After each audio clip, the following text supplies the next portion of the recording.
நாமத்தில் வருகிறோம் பிதாவே. இந்த வேலையிலும் கூட கர்த்தாவே அடியாளை தாழ்த்தி அது வேத வார்த்தையை பேசும்படியா நீ தெரிந்து கொண்ட பாத்திரமா என்னை வணைந்து கொண்டதற்காக எனக்கு நன்றி சொல்லுகிறோம். இந்த நாளிலும் கூட ஆண்டவரே உமது கிருபை பெரியது ஆண்டவரே. ஆண்டவரே உமது கிருபை மாத்திரம் என்னோடு கூட இருந்து பேசும்படியா நீர் உமது வார்த்தை வெளிப்படும்படியா என்னிடத்துல வேண்டுதல் செய்கிறாங்க. இந்த அடியாளை மறைத்து நீர் வெளிப்படுகிறாங்க ஆண்டவரே. புது வார்த்தைக்காய் நன்றி சொல்லுகிறான் ஆண்டவரே. இந்த நாளிலும் தகுதிப்படுத்தினீரே உமக்கு நன்றி, உமக்கு ஸ்தோத்திரம். அடியாளை முற்றிலுமாய் கருத்தில் கொடுக்கிறேன். இயேசு கிறிஸ்துவின் மூலம் ஜெபிக்கிறேன் சொல்லுங்க நல்ல பிதாவே. தேவனுடைய வார்த்தையை கடந்து போவோம். யோவான் 19:26-27 வாசிக்கிறோம்.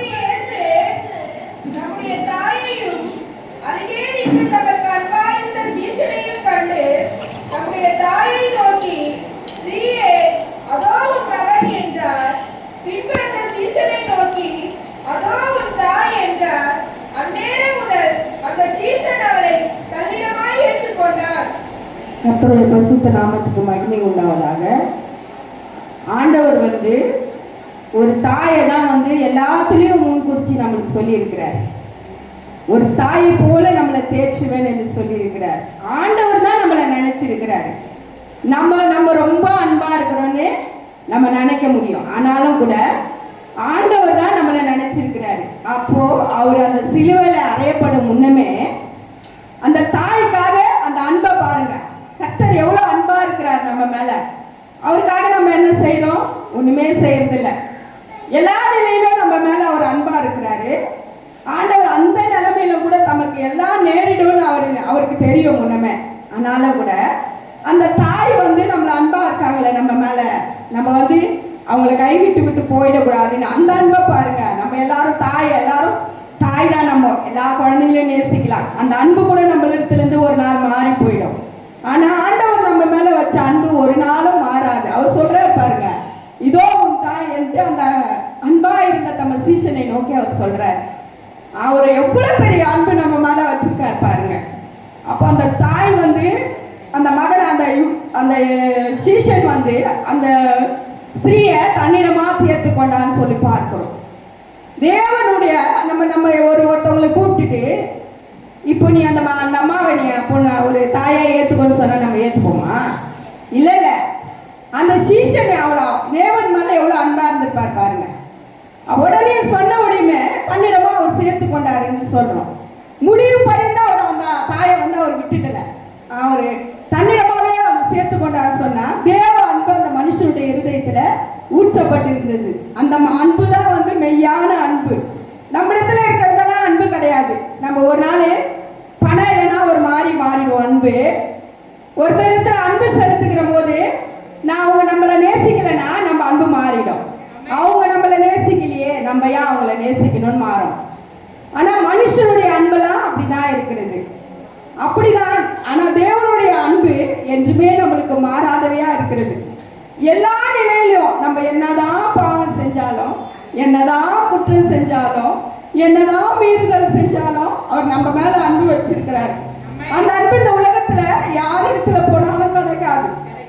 யார் அந்த அன்பை நேசிக்க முடியும்னா தேவனிடத்துல தேவனை உண்மையாய் தேடும் போது, அவரை உண்மையாய் தொழுது கொள்ளும் போது அந்த அன்பு நம்ம உள்ளத்துல பிறக்குது. அப்படிதான் அந்த அன்பு. இந்த 1 கொரிந்தியர்ல வாசிக்கலாம், 13 இருந்து வாசிக்கலாம். 1 கொரிந்தியர்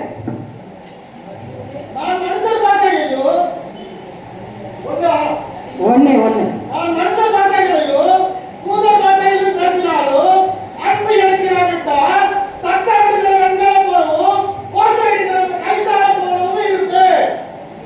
அப்படின்னு இதுல யார் சொல்றாருன்னா கொரிந்தியருக்கு எழுதின நிருபம் பவுல் தான் சொல்றாரு. அப்போ அந்த மனுஷர் பாஷைகளை நம்ம பேசினாலும் எல்லா நிலையிலும் நம்ம இடத்துல அந்த அன்பு நம்மளுக்கு இல்லைன்னா ஒண்ணுமே இல்லைன்றார். அந்த அன்பு எப்படி வரும்? ஆண்டவரை அறிஞ்ச போது தான் அந்த அன்பு வரும். நிறைய பேர் நம்ம ஆலயத்துக்கு வருவோம், ஆண்டவரை பத்தி பேசுவோம். ஆண்டவர் நம்ம 13ஆம் வசனத்துல இருந்தே அந்த முடிகிற வசனம் 13 வரைக்கும் அன்பு தான் இருக்குது.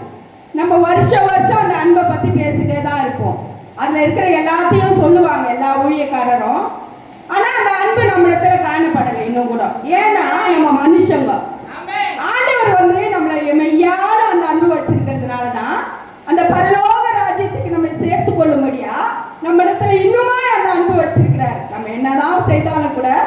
அந்த அன்பு நம்மளுக்கு இருக்குது பாருங்க. அந்த அன்பு மாத்திரம் இல்லைன்னா இந்த உலகத்துல ஒன்றுமே இல்லை. ஒரு கணவனத்துல ஒரு மனைவியானவள் தான் வேற குடும்பத்துல இருந்து வராங்க, அவங்க ஸ்ரீயானவள் வேற இதுல இருந்து வருவாங்க, வேற குடும்பம் வேற இதுன்னு.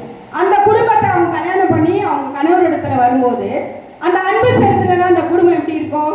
ஒண்ணுமே இருக்காது. அந்த அன்பு இல்லைன்னா எதுவுமே நடக்காது.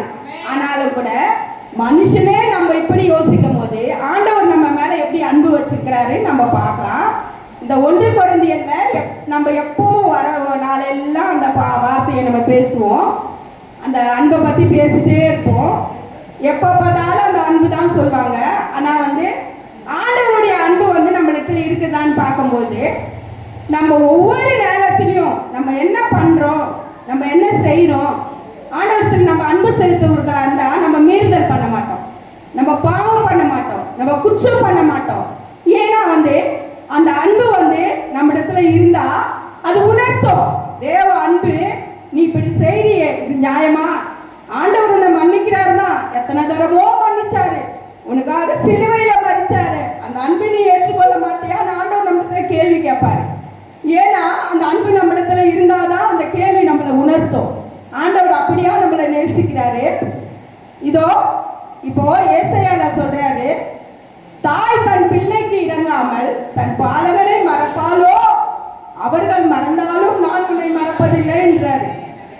தாயை ஒரு குறிப்பிட்டு தான் சொல்றாரு, தாய் தன் பிள்ளைக்கு இறங்காமல் தன் பாலகனை மறப்பாலோ, அவர் மறந்தாலும் நான் உன்னை மறப்பதில்லை என்று சொல்லி இருக்கிறாரு.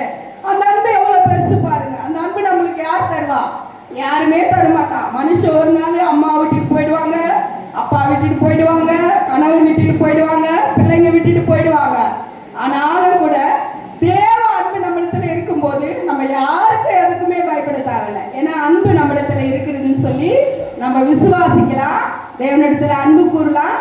அது மாத்திரம் அல்ல, இதோ சொல்றாரு, இதோ உன் உள்ளங்கையில் உன்னை வரைந்திருக்கிறேன், உன் மதில்கள் எப்போதும் என் முன்பாக இருக்கிறதுன்னு ஏசாயா 15 சொல்றாரு.